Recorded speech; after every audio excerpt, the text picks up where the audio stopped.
إن في خلق السماوات والأرض واختلاف الليل والنهار لآيات لأولي الألباب.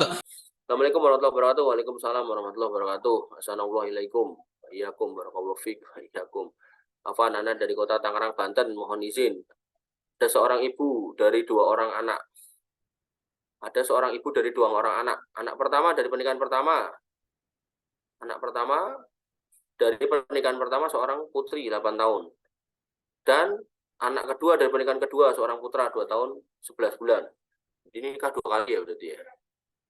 Kemudian Ana memiliki riwayat sakit bipolar, gangguan mood, dan epilepsi. Dari anak kecil, emosi Ana tidak terkendali, dan yang menjadi sasaran emosi Ana adalah putri Ana. Dan putri Ana tersebut terdiagnosa ADHD ringan. Ana tidak mengetahui apa yang ada dalam hati dan jiwanya, karena beliau pernah mengalami KDRT dari Ana, baik fisik, verbal. Karena sakit anak tersebut, Ana pernah mengalami gangguan jin. Alhamdulillah atas izin Allah saat ini kondisi Ana sudah pulih. Emosi Ana mulai dapat dikontrol dan Ana minum obat psikiater. Bagaimana Ana mengasuh anak-anak dengan kondisi Ana demikian? Saat datang bulan sakit, Ana kambuh, emosi Ana tidak dapat terkontrol. Bagaimana dengan kejiwaan? Bagaimana dengan kejiwaan putri Ana dan putra Ana yang mendapati bundanya sakit jiwa? Mohon nasihatnya dan sarannya. Jazakallah khair. Baik. Ya. Ketika kita mendapati orang tua dari seorang anak ini sudah mengalami kondisi kejiwaan seperti ini, ya, maka berlaku hadis Rufi al-Qalam an salasatin. Jadi angkat pena hukum dari 3 orang, yaitu anil majnuni hatta yakil. Salah satunya adalah dari orang gila sampai dia bisa kembali normal mikir gitu. Sehingga dalam posisi ibu yang seperti ini, harusnya ya walinya, wali dari ibu ini, atau mungkin suaminya kalau masih punya suami, inilah yang merawat dari anak-anak itu, gitu. Bukan ibunya ini. Nah, ibunya difokuskan pada kesembuhan jiwanya. Ya, kasihan anak-anak ini kalau dianiaya sampai seperti ini kan. Nah, maka harusnya ibu yang seperti ini saya sampai bingung. Ini harusnya yang nanya ini walinya ya. Kalau yang nanya orangnya dinasihatin juga, kalau misal misal beliaunya gak lagi kambuh ya malah nggak masuk ya.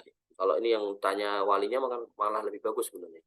Ya, kalau jelas saudara kita ada yang mengalami gangguan-gangguan seperti ini, maka udah benar di sini dikonsultasikan pada psikiater, minum obat ini secara ilmiahnya, secara empirisnya, kemudian juga lebih didekatkan kepada agama.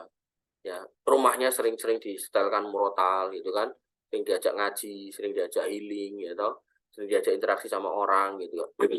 Mungkin diberi binatang peliharaan, entah ikan, akuarium, atau mungkin binatang-binatang tertentu agar kemudian mulai menumbuhkan empati gitu loh. Kalau sama binatang udah sayang gitu kan, ya biasanya sama anak itu lebih sayang gitu. Tapi kalau sama binatang peliharaan dianiaya, ya maka ya nanti sama anak ya bisa jadi gitu.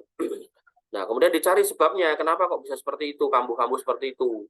Ya, haid misal, tadi dibilang karena kalau haid itu kemudian saat datang bulan kemudian kambuh gitu kan, ya berarti menjelang datang bulan ya anaknya diungsikan dulu gitu kan.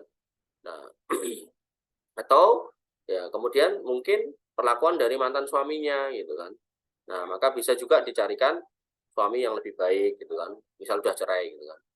Dalam kasus yang pernah saya tangani atau saya temui, ada wanita seperti ini mengalami gangguan seperti ini karena dipindahkan dari rumah kampungnya.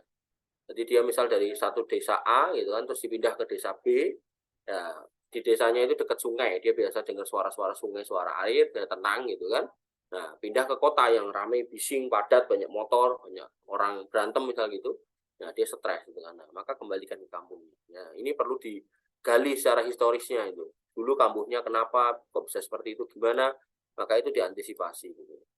Nah, jadi ya saya doakan semoga beliau yang mengalami penyakit ini bisa segera disembuhkan, dan tentu Allah Subhanahu wa taala berfirman, "Ala bidzikrillah tatmainnul qulub." Banyak-banyak berzikir menyebut nama Allah. Nah, zikir ini banyak ya. Baca Quran ya zikir, wirid itu ya zikir, pengajian itu ya zikir, pokoknya hal-hal yang baik.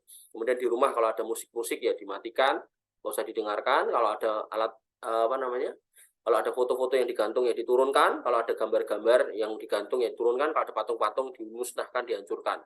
Bersihkan rumah dari semua yang bisa menyebabkan perginya malaikat dan datangnya syaitan atau jin. Nah, itu insya Allah juga bisa bagian dari menyembuhkan diri sendiri. Kemudian kalau ini tadi yang bertanya walinya, ya mungkin ibu seperti ini bisa diruyah juga bisa. Tapi kalau ibu ini yang minta ruqyah, ini bukan hal yang disarankan. Jadi sebaiknya walinya. Wallahu ta'ala.